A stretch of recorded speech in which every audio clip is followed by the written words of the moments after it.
Hello, my name is Dr. Samuel Arthur Mielcarski, aka the Health Raiser, and today I want to help you raise your level of health by talking to you about the importance of proper hydration. Now, Henry David Thoreau was given credit for once saying, "I believe that water is the only drink for a wise man." Now, one thing is for sure, water definitely is important to human health. It is said that almost all physiological functions are dependent upon water. Now, that alone should be sufficient evidence about the important role that water plays in keeping us all healthy. One of the things to keep in mind about water is that thirst is not always a reliable symptom for when you should take in more water. Okay, so here's some of the symptoms you should be aware of that are related to dehydration.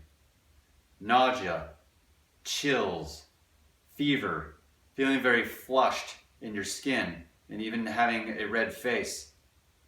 Feeling very lethargic or fatigued, having trouble concentrating, or getting very irritable, having urine output that is strong smelling in its odor, or having very little urine output at all.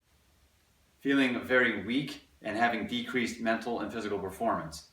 Those are just some of the symptoms of dehydration that you should become aware of, because very often people experience these things. And another common one is perceived hunger.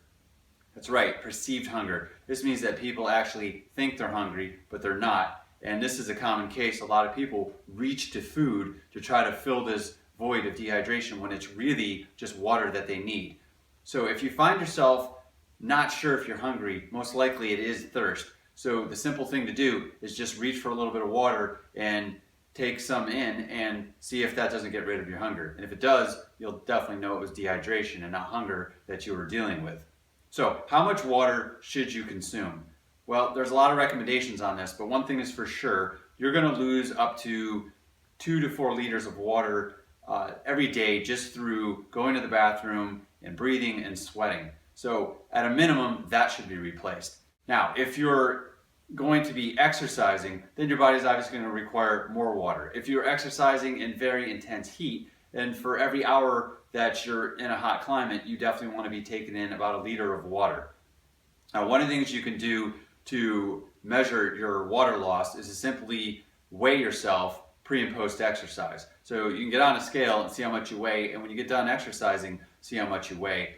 And if you haven't taken enough water, you're obviously going to weigh less than what you did before you started out. And you should consume enough water to where your weight comes back up to where it was, and to make sure that you're properly hydrated.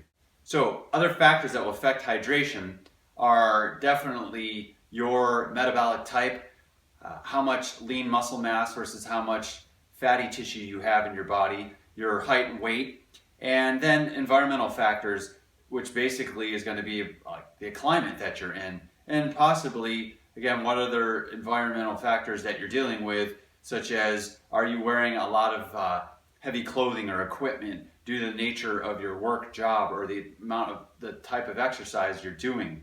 These will all impact hydration.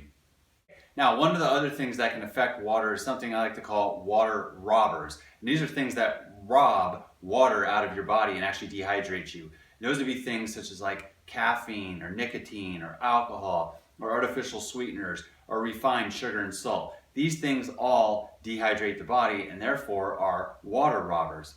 So it's not just about how much water you consume, but it's also about being aware of not consuming things that actually rob or steal water out of your body. And this will keep you properly hydrated. So I hope these tips have served you well. My name is Dr. Samuel Arthur Mielcarski, aka the Health Raiser, and I'm wishing you much love.